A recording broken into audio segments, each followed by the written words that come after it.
Hello everyone, welcome to PW only IAS. दोस्तों, जब हम बात करते हैं यूपीएससी सीएससी एग्जाम की, तो definitely general studies paper one के अंदर हम जानते हैं कि जो प्रीवियस ईयर क्वेश्चंस होते हैं वो काफ़ी इंपॉर्टेंट होते हैं।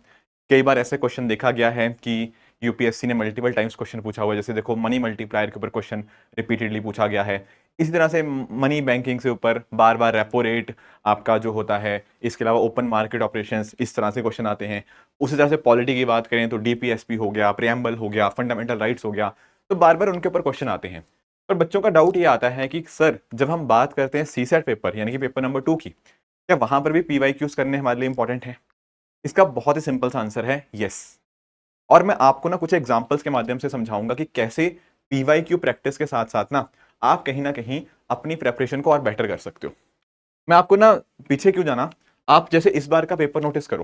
मैं आपको ना इस बार का पेपर अगर हम बात करें, जैसे फॉर एग्जांपल इस बार ना एक क्वेश्चन आया कैलेंडर के बेसिस के ऊपर। कैलेंडर चैप्टर से क्वेश्चन आया। उसमें पूछा गया था सर कि जो 2025 का कैलेंडर है वो अगली बार कब रिपीट होगा। अगर आप आज से 4 साल पहले जाओगे, तब सेम क्वेश्चन पूछा गया था कि 2009 का कैलेंडर कब रिपीट होगा।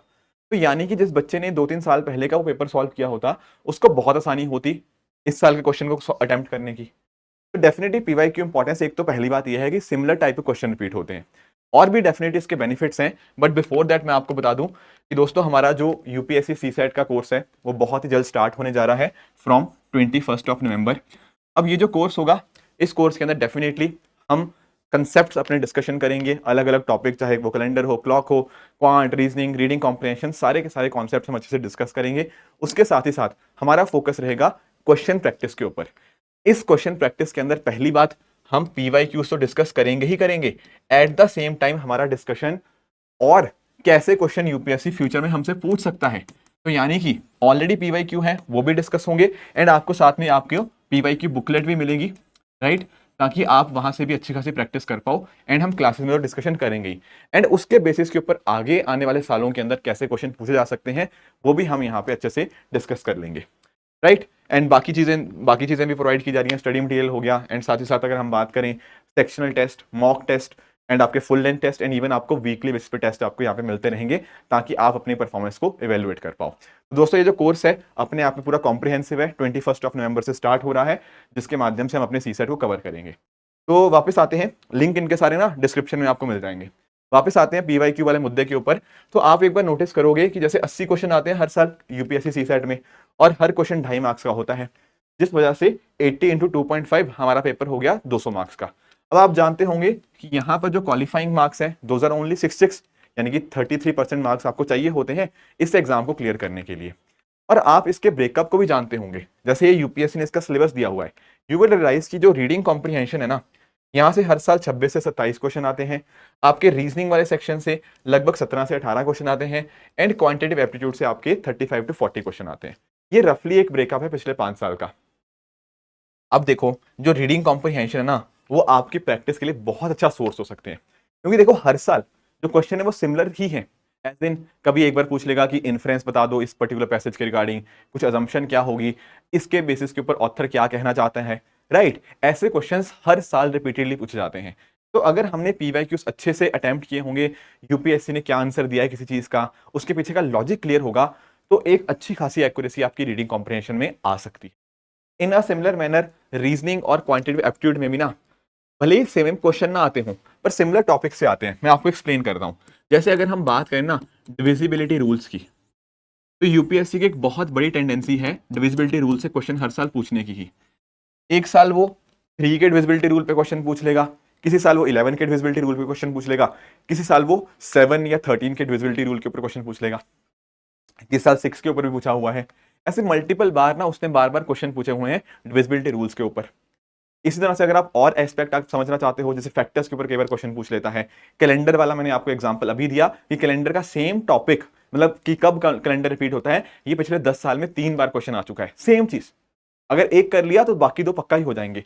उसके अलावा और एग्जांपल देखना चाहते हो, जैसे आप यहां पे नोटिस करोगे, ये 2022 का ये क्वेश्चन है। जिस बच्चे ने 2021 का ये क्वेश्चन किया होता, यहां पर इसने सॉल्व कर लिया होता, ये सेम जो पैटर्न है या सिमिलर पैटर्न है वो इस सीक्वेंस के अंदर होता।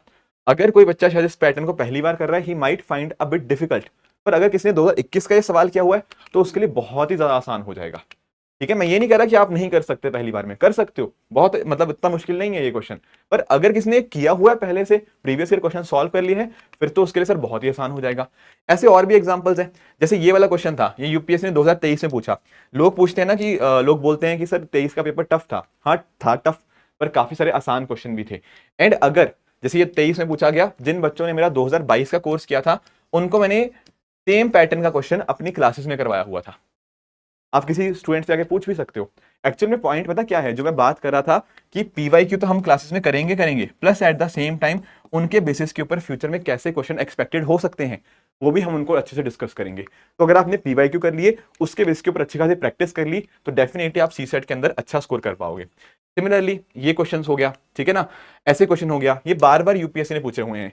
एंड कुछ एक क्वेश्चन ऐसे होते हैं जिनके अंदर हम कोई फॉर्मूला नहीं लगा पाते, कोई और चीज नहीं कर पाते, पर वहां पर अगर हमारी कंसेप्चुअल अंडरस्टैंडिंग होती है तो हम उन क्वेश्चन को सॉल्व कर पाते हैं। जैसे ये क्वेश्चन था, देखने में बड़े टफ लग रहा था, पर ऐसे क्वेश्चन यूपीएससी की एक टेंडेंसी रही है। तो अगर हम फेमिलियर हैं ऐसे क्वेश्चन्स के, ऐसा नहीं लग रहा एग्जाम में जाके सोच रहे हैं यार ऐसा क्वेश्चन तो मैंने कभी किया ही नहीं, तो then you will find it difficult to do such question under time pressure in the exam. क्या ये बात समझ आई? क्वेश्चन हो जाएगा, पर टाइम प्रेशर के अंदर तभी हो पाएगा अगर वैसे क्वेश्चन हमने प्रैक्टिस कर रखे हैं। इन अ सिमिलर वे ये देखो, परसेंटेज परसेंटेज अब यूपीएससी का one of the favourite topics है। हर बार ये क्वेश्चन पूछता है कि मान लो पहले परसेंटेज इतना इंक्रीज हुआ, फिर इतना डिक्रीज हो गया, फिर इतना इंक्रीज हो गया, इन दी एंड बताओ कितना इंक्रीज हुआ। दो तीन ऐसे पैरामीटर दे देगा, इंक्रीज डिक्रीज इंक्रीज, बच्चे उसी में कंफ्यूज आते हैं। पर ये बार बार पूछ रहे हैं, तो ये कॉन्सेप्ट अगर एक बार आपने समझ लिया कि हाँ कैसे इसको सॉल्व करते हैं, क्या फॉर्मूला है इसका कोई, या कोई तरीका है, अप्रोच है हमारे पास में कोई, या कंसेप्ट आपका अच्छा है, तो फिर बड़ा आसान लगेगा। उसी अलावा आप नोटिस कर सकते हो, जैसे ये क्वेश्चन हो गया। अब देखो ये क्वेश्चन 2018 में यूपीएससी ने पूछा, सेम क्वेश्चन, थोड़ा सा मतलब वैल्यूज ऑब्वियसली चेंज हुई हैं, 2020 में पूछ लिया। हो सकता है किसी बच्चे ने अगर ये क्वेश्चन नहीं सॉल्व किया तो he will find a bit difficulty, या फिर इसको ऐसा क्वेश्चन करने में टाइम लग जाए। पर अगर ये क्वेश्चन किया हुआ 2018 वाला, तो 2020 वाला क्वेश्चन सॉल्व करना काफी आसान है। और अगर आपने ये समझा हुआ है कि एक नंबर को आखिर हम रिप्रेजेंट कैसे करते हैं, तो बहुत आराम से हो जाएगा। तो मेरे कहने का पॉइंट पता क्या है, कि डेफिनेटली सी सेट के अंदर आपका सिलेबस आपके सामने होना चाहिए, but it is very important कि यूपीएससी के आप पीवाईक्यूज पिछले 5-6 साल की तो डेफिनेटली करके ही जाओ, ताकि आपको एक तो पहली बात पैटर्न पता लगे, यूपीएससी के कुछ एक टॉपिक्स इंपॉर्टेंट है वो पता लग पाए। जैसे टाइम स्पीड डिस्टेंस के ऊपर एक क्वेश्चन पक्का आना ही आना है। डिविजिबिलिटी रूल की मैंने बात करी, कैलेंडर की बात करी, क्लॉक की बात करी। आप क्लॉक का ना पिछले 8 साल का पेपर उठा के देखो, 8 में से ना 6 बार यूपीएससी ने क्वेश्चन एक ही पूछा हुआ है, 60h-11m/2 वाला फॉर्मूला, कि एंगल और मिनट के बीच में, मतलब सॉरी, और मिनट हैंड के बीच में कितना एंगल हुआ। ये 8 साल में पिछली बार 6 बार क्वेश्चन आ चुका है, ये सेम क्वेश्चन। और अगर आप तब भी इस क्वेश्चन में गलती कर रहे हो, तो देखो फिर यूपीएससी की गलती नहीं है, फिर आपकी गलती है कि आप उस पैटर्न को पहचान ही नहीं पा रहे। Do you understand? तो पीवाईक्यू डेफिनेटली हमें करके जाने चाहिए। एक तो ठीक ठाक प्रैक्टिस हो जाती है, पैटर्न का समझ आता है, एंड उसके बेसिस के ऊपर हम आने वाले फ्यूचर में कैसे क्वेश्चन और पूछे जा सकते हैं, उनका भी हमें एक आइडिया लगता है। पीवाईक्यू इंपॉर्टेंट है, पर पीवाईक्यू के साथ साथ हमें मॉक टेस्ट भी जरूर लगाने चाहिए, ताकि हमारी जो टाइम मैनेजमेंट है ना, वो भी हम उसको समझ पाएं। क्या 2 घंटे के अंदर हम पेपर कंप्लीट कर पाएंगे? वहां से आपको आइडिया तो मिल जाएगा, बट इट इज इंपॉर्टेंट कि आप ये डिसाइड करें कौन सा क्वेश्चन ईजी है, कौन सा मॉडरेट है। आप समय भी देखते रहें। ऐसा नहीं होना चाहिए कि किसी क्वेश्चन को सॉल्व करते समय आपने बहुत लंबा टाइम लगा दिया एंड इन दी एंड आप अपना टाइम वेस्ट करके चले गए, उसका कोई यूज नहीं होगा। तो इंपॉर्टेंट क्या है, कंसेप्ट को समझिए, प्रीवियस ईयर क्वेश्चन कीजिए, अपनी प्रैक्टिस खूब रखिए, एंड टाइम मैनेजमेंट का ध्यान रखिए। अगर आपने इन सारे एस्पेक्ट को अच्छे से समझ लिया, तो आप यूपीएससी सीसेट के अंदर काफी अच्छा स्कोर कर सकते हो। मैंने बताया ना, जैसे ये क्वालिफाइंग एग्जाम है, ठीक है ना, तो उतना हमें इंपॉर्टेंस डेफिनेटली देनी चाहिए, ताकि हम इस एग्जाम को आराम से क्लियर कर पाए। होता दरअसल में क्या है कि जब हमारा प्रीलिम्स का एग्जाम होता है ना, और हम अगर मान लो हमारा स्कोर 66 के आसपास है, 5-4-5 नंबर ऊपर नीचे है, तब जो आने वाले 15-20 दिन होते हैं ना, जब तक रिजल्ट नहीं आता प्रीलिम्स का, तब तक हमारे दिमाग में डाउट रहता है कि यार मेरा प्रीलिम्स होगा या नहीं होगा, क्या मुझे मेंस की तैयारी स्टार्ट कर देनी चाहिए या नहीं करनी चाहिए। दिमाग में एक बोझ सा रहता है। पर अगर आप कंफर्टेबली प्रीलिम्स को क्लियर कर पा रहे हो, सीसेट में अच्छा स्कोर कर पा रहे हो, दैट विल शो कि आप जब तक रिजल्ट नहीं आएगा उन दिनों को आप अच्छे से इफेक्टिवली यूटिलाइज करोगे, एंड उससे बेसिस पे क्या होगा, आपको मेंस के अंदर एक एज मिलेगा, एंड आप मेंस के अंदर भी अच्छे से परफॉर्म कर पाओगे। तो आई होप दोस्तों आपको एक काफी अच्छा आइडिया मिला होगा कि जो प्रीवियस ईयर क्वेश्चन है उनकी कितनी ज्यादा इंपॉर्टेंस है। बाकी दोस्तों, जब मैं बता रहा था आप लोगों को, हम अपने जो कोर्सेज हैं उनके अंदर ये सारी चीजें डिस्कस डेफिनेटली करते ही हैं। तो यहाँ पर भी चाहे वो क्वांट हो, चाहे वो रीजनिंग हो, चाहे आपका रीडिंग कॉम्प्रिहेंशन हो, हम यहाँ पर प्रीवियस ईयर क्वेश्चन को बहुत अच्छे से सॉल्व करेंगे, ताकि आपकी प्रैक्टिस अच्छी हो। और भी बहुत सारे क्वेश्चन हम करते रहेंगे, ताकि जैसा भी क्वेश्चन यूपीएससी पूछे, चाहे मीडियम हो, आसान हो, टफ हो, हम उसको करने के लिए कैपेबल हो। ठीक है दोस्तों, तो ये कोर्स हमारा 21 नवंबर से स्टार्ट हो रहा है। डेफिनेटली आप इसके अंदर एनरोल कर सकते हैं। इसी तरह से आप भी अपने एंड पे हार्डवर्क करते रहिए। Thank you so much for joining. All the very best.